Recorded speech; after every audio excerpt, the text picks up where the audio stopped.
பிரேக்ஃபாஸ்ட்டாக இருந்தாலும் டின்னராக இருந்தாலும் நம்ம ரிப்பீட்டடாக செய்கிறது இட்லி தோசை தான். அந்த இட்லி தோசையை இன்னும் கொஞ்சம் ஆரோக்கியமானதாக மாற்றணும்னு ஆசைப்பட்டீங்கன்னா இந்த வீடியோவை பாருங்கள்.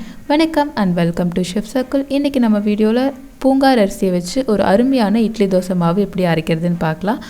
இந்த பூங்கார் அரிசி இட்லி தோசை மாவு அரைக்கிறதுக்கு ஃபஸ்ட்டு 4 கப் அளவுக்கு பூங்கார் அரிசி எடுத்துக்கோங்க, இல்லை 4 டம்ளர், நீங்கள் எது எடுத்தாலும் அதவே எல்லா மெஷர்மெண்ட்டுக்கும் யூஸ் பண்ணிக்கோங்க. அதுக்கப்புறம் இதில் 1 கப் அளவுக்கு இட்லி அரிசி எடுத்துக்கோங்க. கூடவே 1 கப் அளவுக்கு உடச்ச கருப்புளுந்து சேர்த்துக்கலாம். இதில் 1 டேபிள் ஸ்பூன் வெந்தயம் கடைசியாக சேர்த்துக்கலாம். எல்லாம் சேர்த்துட்டு நல்லா தண்ணி சேர்த்து 2-3 டைம் வாஷ் பண்ணிக்கோங்க. நான் இங்கே இட்லி அரிசிக்கு பதிலாக நல்லா அன்பாலிஷ்டு புழுங்கல் அரிசி இருக்கும்ல, அது சேர்த்துருக்கேன். ஸோ இட்லி அரிசி இல்லை புழுங்கல் அரிசி எது வேணால் சேர்த்துக்கோங்க, எல்லாமே நல்லா தான் இருக்கும். ஸோ தண்ணி சேர்த்துட்டு இது 2-3 டைம் வாஷ் பண்ணிடலாம். வாஷ் பண்ணிவிட்டு தண்ணியை கம்ப்ளீட்டாக வடிச்சிட்டு மறுபடியும் ஒரு லிட்டர்லேருந்து 1.5 லிட்டர் தண்ணி சேர்த்து நல்லா மூழ்கி மறுபடியும் கொஞ்சம் நல்லா தண்ணி வைக்கிற அளவுக்கு தண்ணி சேர்த்து குறைஞ்சபட்சம் 8 மணி நேரம் அப்படி இல்லாட்டி ஃபுல் நைட் இதை நல்லா மூடி வச்சு ஊற விட்டுறலாம். நல்லா ஊறி வந்துடட்டும். இப்போ நான் நைட் ஃபுல்லாக ஊற விட்டுட்டேன். இப்போ காலையில் பார்த்தீங்கன்னா இந்த மாதிரி அரிசி உளுந்து வெந்தயம் எல்லாமே நல்லா ஊறி வந்துருச்சு. ஸோ இப்போது இந்த தண்ணியை நம்ம வடிகட்டிடலாம். கருப்புளுந்து சேர்த்துக்கிறங்காட்டிக்கு அந்த தொட்டெல்லாம் எடுக்கணும்னு அவசியம் கிடையாது. அந்த தொட்டோடையே அரைச்சிக்கலாம். அது ஒரு சூப்பர் டேஸ்ட்டு கொடுக்கும், ரொம்ப ஹெல்த்தியும் கூட.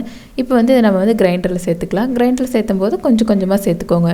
அப்படியே ஒட்டுக்காக சேர்த்துட்டிங்கன்னா கிரைண்டர் ஸ்டக் ஆகும். ஸோ கொஞ்சம் சேர்த்துட்டு கொஞ்சம் தண்ணி சேர்த்து மறுபடியும் கொஞ்சம் அரிசி சேர்த்து மறுபடியும் கொஞ்சம் தண்ணி சேர்த்து இது எல்லாத்தையும் நல்லா அரைச்சி எடுத்துக்கலாம். நீங்கள் கருப்புளுந்து சேர்த்துல வெள்ளை உளுந்து தான் சேர்த்த போகிறீங்கன்னா வெந்தயம் அரிசியை மட்டும் ஃபஸ்ட்டு ஊற வச்சுருங்க. அரைக்கிறதுக்கு ஒரு 3 மணி நேரத்துக்கு முன்னாண்ட இது கூட வெள்ளை உளுந்து சேர்த்து ஊற விட்டுட்டு அப்புறம் அரைச்சிக்கலாம்.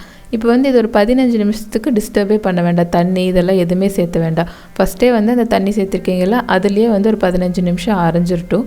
அதுவே நல்ல பதத்துக்கு வரும். இப்போ சைடில் எங்கேயாவது அரிசியெல்லாம் ஒட்டிகிட்டு இருக்கு அப்படின்னு சொன்னால் அது எல்லாத்தையும் உள்ளே அப்படியே சேர்த்து விட்டுருங்க.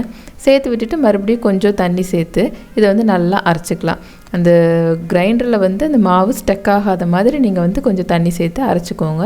அதுக்கப்புறம் என்னென்னா இந்த பூங்கார் அரிசி கொஞ்சம் பொதுப்பு தன்மை இருக்கும். அதனால் உளுந்து அதிகமாக சேர்த்தணும்னு அவசியம் கிடையாது. நீங்கள் எடுக்கிற உளுந்து நல்ல குவாலிட்டியாக இருந்தால் இந்த ரேஷியோ கரெக்டாக இருக்கும்.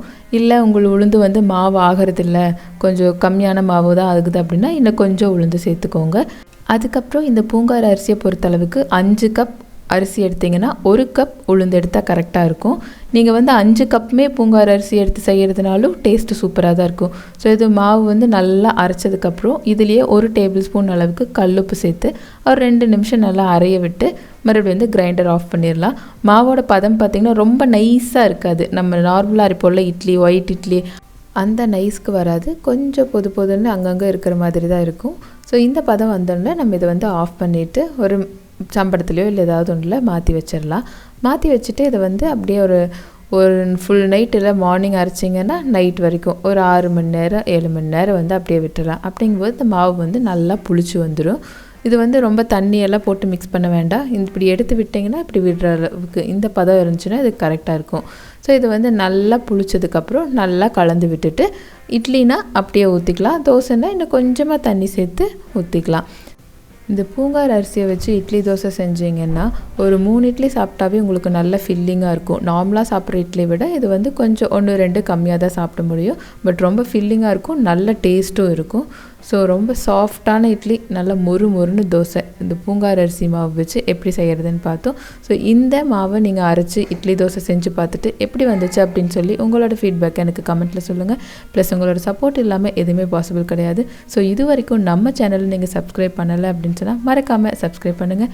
கூடவே பக்கத்தில் இருக்கிற பெல் ஐக்கானையும் ப்ரெஸ் பண்ணுங்கள். இப்போ தான் நான் போகிற வீடியோஸோட நோட்டிஃபிகேஷன் உங்களுக்கு வரும். தேங்க்யூ ஃபார் வாட்சிங். Take care. Bye bye.